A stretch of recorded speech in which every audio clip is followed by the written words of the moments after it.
ನಂದು ಆಯ್ತು, 1 ವರ್ಷ ಆಯ್ತು ಮದುವೆ ಆಗಿ, ನಂದು ರನ್ ಇನ್ನೆಲ್ಲ ಆಯ್ತು. ಯಾರು ಪೂಜೆ ಪತಿ ಅವ್ರು ಓಡಾಡ್ತಾ ಇದೀವಲ್ಲ ಎಲ್ಲ ಕಡೆ. ಮೊನ್ನೆ ನಮ್ಮೂರಲ್ಲಿ ಗ್ರಾಮ ದೇವತೆ ಪೂಜೆ ಮಾಡಿದೆ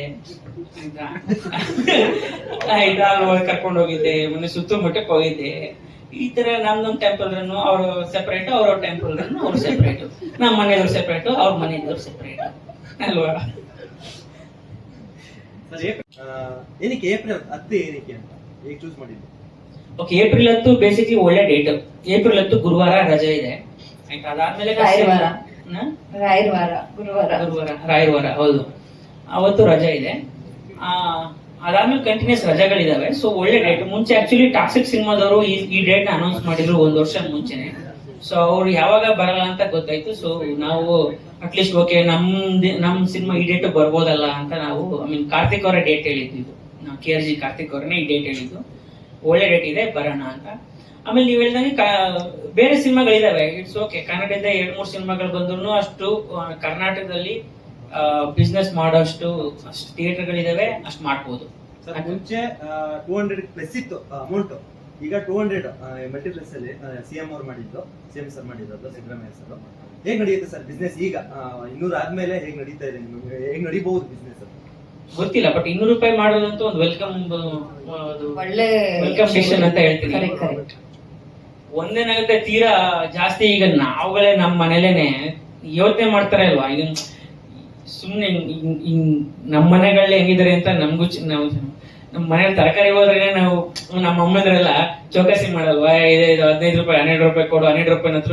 ಹೌದಾ, ಎಲ್ಲರ ಮನೆಗಳು ಮಾಡೋದೇ ಅಲ್ವಾ. ಸೊ ನಮ್ಗೆ ಸಡನ್ ಆಗಿ ನಾವು ಮಲ್ಟಿಪ್ಲೆಕ್ಸ್ ಹೋಗ್ಬಿಟ್ಟು 350 ರೂಪಾಯಿ 400 ರೂಪಾಯಿ ಕೊಡು ಅಂತಂದ್ರೆ ಅದು ಮಿಡಲ್ ಕ್ಲಾಸ್ಗೆ ಹೊರೇನೆ. ಅದು ಒಂದ್ 4-5 ಜನ ಸಿನಿಮಾ ನೋಡಕ್ ಹೋದ್ರೆ ಒಂದ್ 2-3 ಸಾವಿರ ರೂಪಾಯಿ ಹಿಂಗ್ ಡಮ್ ಅಂತ ಹೋಗ್ಬಿಟ್ರೆ ಒಂದ್ ಸಿನಿಮಾ ನೋಡೋಕೆ ಸುಸ್ತಾಗ್ಬಿಟ್ಟಿರುತ್ತೆ. ಅಯ್ಯೋ ಇನ್ನೊಂದ್ ಸಿನಿಮಾ ಹೋಗಕ್ಕೆ ಇನ್ನೊಂದ್ ತಿಂಗಳು ಕಾಯ್ಬೇಕು, ಹಂಗಾಗ್ಬಿಟ್ಟಿರುತ್ತೆ. ಸೊ ಈಗ 200 ರೂಪಾಯಿ ಮಾಡೋದು ಸಿನಿಮಾ ಮಾಡೋ ನಮ್ಮ ದೃಷ್ಟಿಯಿಂದನೂ ಮತ್ತೆ ನೋಡೋ ಪ್ರೇಕ್ಷಕರ ದೃಷ್ಟಿಯಿಂದನೂ ಒಳ್ಳೇದು ಅಂತ ನಾನು ಅನ್ಕೊಂಡಿದ್ದೇನೆ. ಸರಿ ಹೇಳಿ. ಬೇರೆ ಏನೇನು ಪ್ರಮೋಷನ್ಸ್ ಪ್ಲಾನ್ ಮಾಡಿದ್ದೀರಾ? ಇತ್ತೀಚೆಗೆ ಫಿಲಿಮ್ದು ಪೂರಾ ಟಿಕೆಟ್ ಫ್ರೀ ಆಗಿ ಹಂಚ್ಬಿಟ್ಟಿದ್ರು. ಅಂದ್ರೆ ಸಂಸ್ಥೆಗಳಿಗೆ ಲೇಡೀಸ್ ಆರ್ಗನೈಸೇಷನ್ ಎಲ್ಲ ಹಂಚ್ಬಿಟ್ಟಿದ್ರು. ಆಕ್ಚುಲಿ ಅದು ಸರಿನಾ ತುಂಬ ಒಂದು ಡಿಬೇಟ್ ಆಗಿದೆ. ಬಟ್ ಪ್ರಮೋಷನ್ ಅದು ಒಂದು ಭಾಗ ಫ್ರೀ ಟಿಕೆಟ್ ಹಂಚೋದು. ಈಗ ನಿಮ್ಮ ಪ್ರಮೋಷನ್ ಏನಿದೆ ರೆಗ್ಯುಲರ್ ಪ್ರಮೋಷನ್ ಬಿಟ್ಟು ಬೇರೆ ಏನಾದರೂ ಪ್ಲಾನ್ ಮಾಡಿದ್ರು? ಇವಾಗ ವಿದ್ಯಾಪತಿಯಿಂದ ಗಂಡ ಹೆಂಡತಿ ಸಬ್ಜೆಕ್ಟ್ ಆಗಿ ಮಾಡಿದ್ದಾರೆ. ನೀವು ಕೂಡ ಲೇಡೀಸ್ ಆರ್ಗನೈಸೇಷನ್ ಕ್ಲಬ್ಸ್ ಕೊಲಾಬ್ರೇಷನ್ ಆ ಥರ ಪ್ರಮೋಷನ್ ಆಗಿದೆ. ಬೇರೆ ನೀವೇನೋ ಪ್ಲಾನ್ ಮಾಡಿದ್ರು? ನಮ್ ಸಿನಿಮಾದಕ್ಕೆ ನನ್ನ ಸಿನಿಮಾ ಬಗ್ಗೆ ಅಷ್ಟೇ ನಾನು ಮಾತಾಡ್ಬೋದು ಸರ್. ನಮ್ಮ ಸಿನಿಮಾದಲ್ಲಿ ನಾಳೆ 2ನೇ ತಾರೀಕು RCB ಮತ್ತು GT ನಾಳೆ ಮ್ಯಾಚ್ ಇದೆ. ಸೊ ಒಂದು ಸಾಂಗು RCBಗೆ ಟ್ರಿಬ್ಯೂಟ್ ಅಂತ ಒಂದು ನಮ್ಮ ವಿದ್ಯಾಪತಿ ಸಿನಿಮಾ ಕಡೆಯಿಂದ ಬಿಡ್ತಾ ಇದ್ದೀವಿ. ಸೊ ಅದನ್ನ 1-2 ಆಡಿ ಗ್ಲಿಮ್ಸ್ ಬಿಡು ಬಿಡು ಬಿಡು ನೀ ಫಿಯರ್ ಅಂತ, ಬಿಡುಗಡೆಗೊಳಿಸು ಬಿಡು ಬಿಡು ಬಿಡು ನೀ ಫಿಯರ್, ಬಿಡುಗಡೆಗೊಳಿಸು ಫೈರ್ ಅಂತ ಸಾಂಗು. ಸೊ ಈ ಒಂದು ಸಾಂಗ್ ನ ನಾಳೆ ರಿಲೀಸ್ ಮಾಡ್ತಾ ಇದೀವಿ. ಸೊ ಈ ಸಾಂಗ್ ಸಿನಿಮಾದಲ್ಲಿ ಕೂಡ ಇದೆ. ಸೊ ಇದನ್ನ ನಾವು RCBಗೆ ನಮ್ಮ ಕಡೆಯಿಂದ ವಿದ್ಯಾಪತಿ ತಂಡದಿಂದ ಟ್ರಿಬ್ಯೂಟ್ ಅಂತ ನಾಳೆ ಒಂದು ಸಾಂಗ್ ರಿಲೀಸ್ ಮಾಡ್ತಾ ಇದೀವಿ 2ನೇ ತಾರೀಕು. ಮತ್ತೆ ಅದಲ್ಲದೆ ಇನ್ನೊಂದು ಪ್ರಮೋಷನಲ್ ಸಾಂಗ್ ಕೂಡ ಮಾಡ್ತಾ ಇದೀವಿ. ಸೊ ಇದು ನಾನು ಹೇಳ್ತಿರೋದು before release promotion. So after release ಅದ್ ಗೊತ್ತಿಲ್ಲ, ಜನನೇ ತಾವೇ ಪ್ರಮೋಟ್ ಮಾಡ್ತಾರೆ ಅನ್ನೋ ಒಂದು ನಂಬಿಕೆ ಇದೆ ಸರ್ ನನಗೆ. ನಾನು ಟಿಲ್ 10th ಏಪ್ರಿಲ್ ಅಂದ್ರೆ ಇನ್ನೇನ್ ಸರ್ 10 ದಿನ ಬಂದ್ಬಿಡ್ತು. ಸೊ ನಾಳೆ ಈ ಸಾಂಗು 5ನೇ ತಾರೀಕು ಇನ್ನೊಂದು ಪ್ರಮೋಷನ್ ಸಾಂಗ್ ಬಿಡ್ತೀವಿ. ಸೊ ಈ ಸಾಂಗ್ ಪ್ರಮೋಟ್ ಮಾಡ್ಕೊಂಡು ಈ ತರ ಜೊತೆ ಚಿಟ್ ಚಾಟ್ ಮಾಡೋ ಅಷ್ಟರಲ್ಲೇ ದಿನ ಬಂದ್ಬಿಡುತ್ತೆ. ಆಲ್ರೆಡಿ ನಿದ್ದೆ ಬದ್ದ ಇಲ್ಲ ಆಯ್ತಾ, ಇನ್ನು ದಿನ ಹತ್ರ ಬಂತು ಅಂತ. ಇಲ್ಲ ಸರ್, ಆ ತರದ್ದೇನಿಲ್ಲ.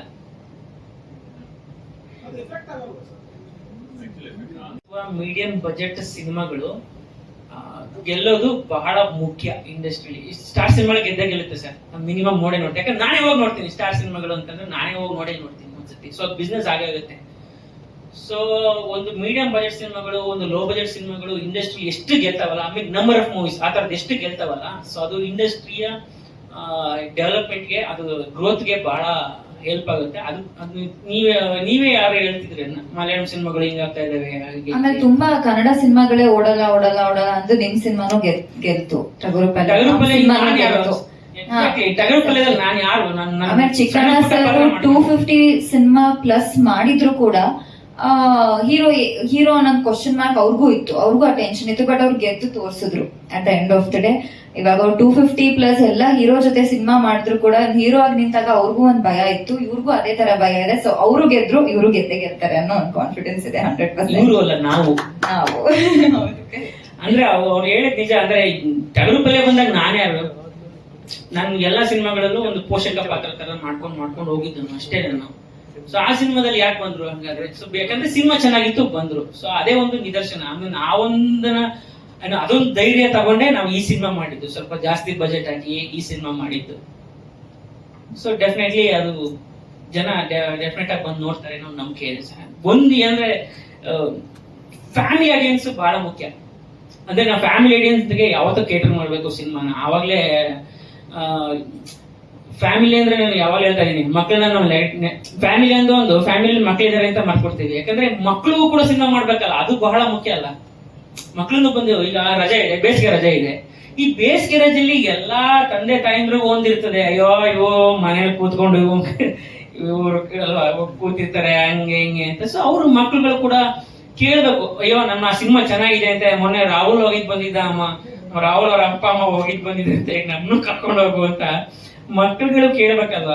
ಮಕ್ಕಳಿಗೆ ಸಿನಿಮಾ ಮಾಡೋದು ಬಹಳ ಮುಖ್ಯ ಆಗುತ್ತೆ. ಸೊ ಎಸ್ ಎ ಫ್ಯಾಮಿಲಿ ಈ ಬೇಸಿಗೆ ರಜೆಯಲ್ಲಿ ಇಡೀ ಮಕ್ಕಳು ಅಪ್ಪ ಅಮ್ಮ ಎಲ್ಲ ಬಂದು ಕೂತ್ ನೋಡೋ ಸಿನಿಮಾ ನಮ್ ವಿದ್ಯಾಪತಿ ಸಿನಿಮಾ. ಅದು ಆಲ್ರೆಡಿ ನಮ್ ಟ್ರೈಲರ್ ಕೂಡ ತೋರಿಸಿದೀವಿ. ಮಕ್ಕಳು ಎಂಜಾಯ್ ಮಾಡುವಷ್ಟು ಎಪಿಸೋಡ್ ಬೇಜಾನ್ ಇದೆ ನಮ್ ಸಿನಿಮಾದಲ್ಲಿ. ಅದು ಅಯ್ಯೋ ವಿಡಿಯೋ ಸಾಂಗ್ ಇರ್ಬೋದು, ಅದೇ ರಂಗಾಯಣ ರಘು ಸರ್ ಅದೊಂದು ಸಾಂಗ್, ರಂಗಾಯಣ ರಘು ಸರ್ ನಮ್ಮ ಸೆನ್ಸೈ ತರ karate sensei master, karate master ತರ ಒಂದು ಬರೋ ಸಾಂಗ್ ಇದೆ. ಅವೆಲ್ಲ ಮಕ್ಕಳು ತುಂಬಾ ಚೆನ್ನಾಗಿ ಎಂಜಾಯ್ ಮಾಡ್ತಾರೆ. ನಾನು ಹೇಳ್ತಾ ಇದ್ದೀನಿ, ನಮ್ ಸಿನಿಮಾ ಬಿಸ್ನೆಸ್ ಆಗಿಲ್ಲ, ಡಿಜಿಟಲ್ ಬಿಸ್ನೆಸ್ ಆಗಿಲ್ಲ ಅಥವಾ ಸ್ಯಾಟಲೈಟ್ ಬಿಸ್ನೆಸ್ ಆಗಿಲ್ಲ. It's okay. ಅಂದ್ರೆ ನಮ್ ಸಿನಿಮಾ ನಾವು ಥಿಯೇಟರ್ ಮಾಡಿದೀವಿ, ನಾವು ಬರ್ತೀವಿ ಥಿಯೇಟರ್ಲೇ ಪ್ರೂವ್ ಮಾಡ್ತೀವಿ, ನಂತರ ಬಿಸ್ನೆಸ್ ಮಾಡ್ತೀವಿ ಸರ್. ಯಾಕಂದ್ರೆ ಅಟ್ ದ ಎಂಡ್ ಜನ ಓಕೆ ಅಂತ ಹೇಳಿ, ಜನ ನೋಡಿ ಓಕೆ ಅಂದ್ರೆ ಆಮೇಲೆ ಬಿಸ್ನೆಸ್ ತಾನಾಗೆ ಆಗುತ್ತೆ. ಸೊ ಎಸ್,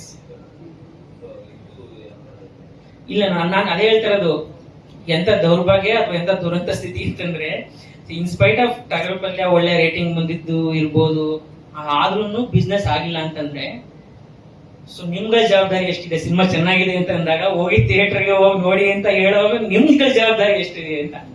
ಸೊ ಅಷ್ಟೇ. ಅಂದ್ರೆ ನಿಮ್ಮ ಒಬ್ರು ಕೇಳಿದ್ರು, ಏನಪ್ಪಾ ನೀವು ಡಾಲಿ ಪಿಕ್ಚರ್ಸ್ ಬಿಟ್ರೆ ಬೇರೆ ಯಾರು ಬೇರೆ ಕಡೆ ಮಾಡಲ್ವಾ ಅಂತ. ಬೇರೆ ಕಡೆ ಮಾಡಲ್ಲ, ನಾನು ಮಾಡಕ್ ರೆಡಿ ಇದೀನಿ, ಯಾರು ಅಪ್ರೋಚ್ ಮಾಡಿದ್ದಿಲ್ಲ ಅಲ್ವಾ. ಒಬ್ಬ ಒಳ್ಳೆ ಪ್ರೊಡ್ಯೂಸರ್ ಈಗ ಟಗರುಪಲ್ಲೆ ಗೆದ್ದಾದ್ಮೇಲೂ ಏನ್ ನನ್ಗೇನ್ ಆತರದ್ದೇನು ಮುಗಿಬಿದ್ದು ಆಫರ್ಗಳ ಸುರಿಮಳೆ ಆತರದ್ದೇನ್ ಇರಲಿಲ್ಲ. ಅಂದ್ರೆ ಒಂದಷ್ಟು ಕೆಲವ್ರು ಬಂದಿದ್ರು, ಅದು ಕತೆ ಚೆನ್ನಾಗಿರ್ಲಿಲ್ಲ ಅಥವಾ ಅದಾಗ್ಲಿಲ್ಲ ಬಿಟ್ರೆ, ಒಂದ್ ಒಳ್ಳೆ ಕತೆ ಅಥವಾ ಒಂದ್ ಒಳ್ಳೆ ರೆಗ್ಯುಲರ್ ಪ್ರೊಡ್ಯೂಸರ್ಸ್ ಅಂತ ಹೇಳ್ತೀವಿ, ಅವ್ರು ಯಾರು ನನ್ನ ಹತ್ರ ಏನು ಬಂದಿದ್ದಿಲ್ಲ. ಸೊ ಆಬ್ವಿಯಸ್ಲಿ ನಾನು ಒಳ್ಳೆ ಕತೆ ಒಳ್ಳೆ ಪ್ರೊಡ್ಯೂಸರ್ ಇದ್ದ ನಾನು ಮಾಡೇ ಮಾಡ್ತೀನಿ. ಅದು ಗೆಳೆಯ ಧನಂಜಯನೇ ಮಾಡ್ತೇನೆ ಅಂದಾಗ ಹೋಮ್ ಪ್ರೊಡಕ್ಷನ್ ನಾನೇ ಬೇಡ ಅಂತ ನನಗೆ ಅಂತ ಅಷ್ಟೇ. ಸೊ ಬೇಸಿಕಲಿ ನಾನು ಹೇಳಿದ ಉದ್ದೇಶ ಏನು ಅಂತಂದ್ರೆ, ಒಂದು ಒಳ್ಳೆ ಪ್ರತಿಭೆ ಅಥವಾ ಒಂದು ಒಳ್ಳೆ ಟೀಮ್ ಇದ್ದಾಗ ಪ್ರೊಡ್ಯೂಸರ್ಸ್ ಅವ್ರ ಮೇಲೆ ಇನ್ವೆಸ್ಟ್ ಮಾಡ್ಲಿ ಅನ್ನೋ ಉದ್ದೇಶದಿಂದ ಹೇಳಿದೆ ಅಷ್ಟೇ. ಯಾಕಂದ್ರೆ ನೋಡಿ, ನಮ್ಮ ಟಿಕೆಟ್ ಸಿನಿಮಾ ಒಂದು 20-30 ಮನೇಲಿ ಅಷ್ಟು ಚೆನ್ನಾಗಿ ಸಿನಿಮಾ ಮಾಡಿದ್ದಾರೆ ಇವರು ಡೈರೆಕ್ಟರ್ಗಳು ಅಂತಂದ್ರೆ, ಯಾರಾದ್ರೂ ಪ್ರೊಡ್ಯೂಸರ್ಸ್ ನೋಡಿ ಇವ್ರು ಅಷ್ಟು ಚೆನ್ನಾಗಿ ಮಾಡಿದಾರಲ್ಲ, 2 ಗಂಟೆಗಳ ಕಾಲ ಒಂದು 20-30 ಮನೇಲಿ ಎಂಟರ್ಟೈನ್ ಮಾಡಿದಾರಲ್ಲ, ಅಂದ್ರೆ ಇವ್ರು ದೊಡ್ಡ ಸಿನಿಮಾ ಮಾಡಿದ್ರೆ ಚೆನ್ನಾಗಿ ಮಾಡ್ಬೋದಲ್ವಾ ಅಂತ ಎಷ್ಟು ಜನ ಬಂದ್ರು ಪ್ರೊಡ್ಯೂಸರ್ಸ್ ನ ಕೇಳಿ ಅವ್ರನ್ನ, ಡೈರೆಕ್ಟರ್ನ.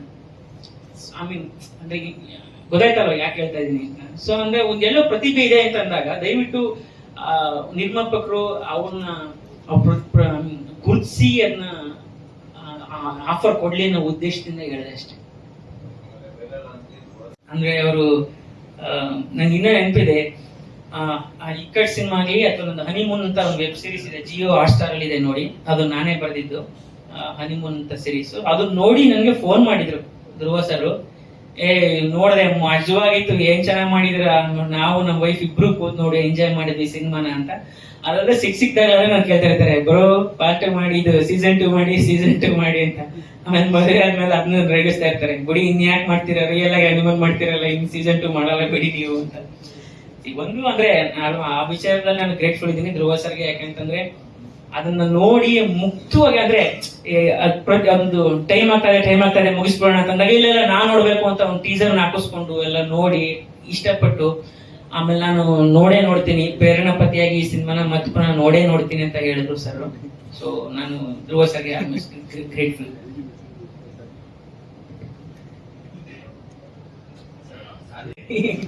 ಅದು ಧನಂಜಯ ಭರತರಣಗಳಿಗೆ ಒಬ್ಬ ಶಿವಣ್ಣನ ಫ್ಯಾನ್ ಆಗಿ ಅಲ್ಲಿ ಹೋಗಿ ಕೂತ್ಕೊಂಡು ನೋಡಿದ್ದು. ಸೊ ಅವನ ಸಿನಿಮಾಗೆ ಅವನೇ ಫ್ಯಾನ್ ಆಗಿ ಬರಕ್ಕಾಗಲ್ಲ.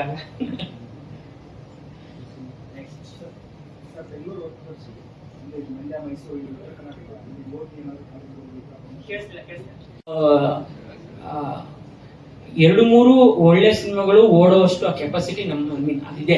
ಇದು ಹಿಂದ್ಗಡೆ ಪ್ರೂವ್ ಆಗಿದೆ. ಸಿನಿಮಾ ಚೆನ್ನಾಗಿ ಓಡಿದಾವೆ.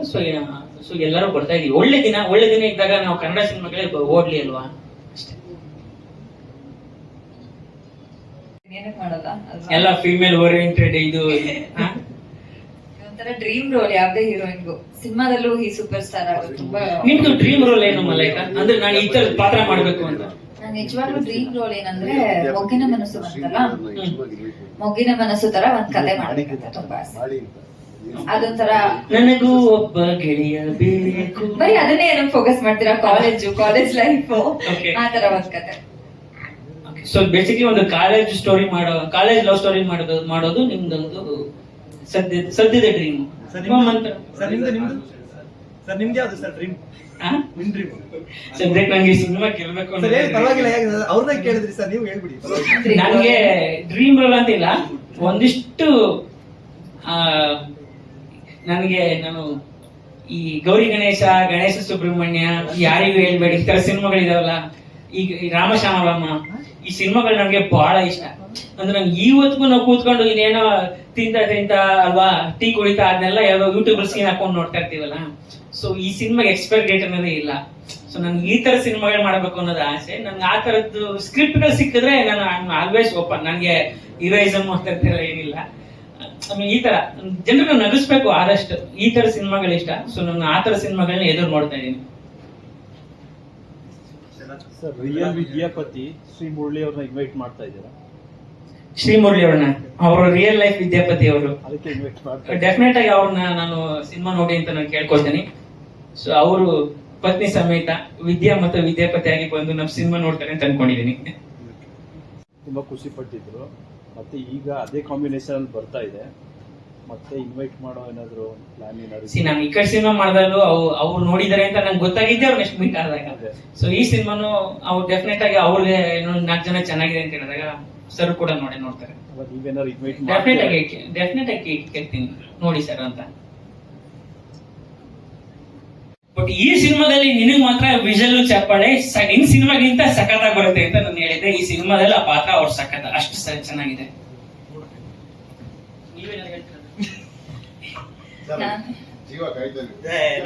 ಅಂತ ಯೋಚನೆ ಮಾಡೋ ಟೈಮಲ್ಲಿ ಅಂಡ್ ನಮ್ಮ ಇಂಡಸ್ಟ್ರಿ ಈ ತರ ಒಂದ್ ಫೇಸ್ ಅಲ್ಲಿ ನಡೀತಿರುವಾಗ ಅವರು ಎಲ್ಲಾ ಪ್ರತಿಭೆಗಳಿಗೂ ಅವಕಾಶ ಕೊಟ್ಬಿಟ್ಟು ಬಂಡವಾಳನ ಹಾಕಿ ಪ್ರೊಡ್ಯೂಸ್ ಮಾಡ್ತಿದ್ದಾರೆ. So we are always grateful to Dhananjay sir. And ನಮ್ ಸಿನಿಮಾದಲ್ಲಿ ಅವ್ರು ಬಂದು ಆಕ್ಟ್ ಮಾಡಿದ್ದಾರೆ ಅಂದ್ರೆ ಅದ್ರ ಒಂದ್ ಲೆವೆಲ್ ಮೇಲೆ ಹೋದಂಗೆ. ಸೊ ಅವ್ರು ಹೇಳ್ದಾಗ ಸ್ವಲ್ಪ ಜವಾಬ್ದಾರಿ ಅವ್ರಿಗೂ ಕೊಡ್ಬೋದು ನಾವು.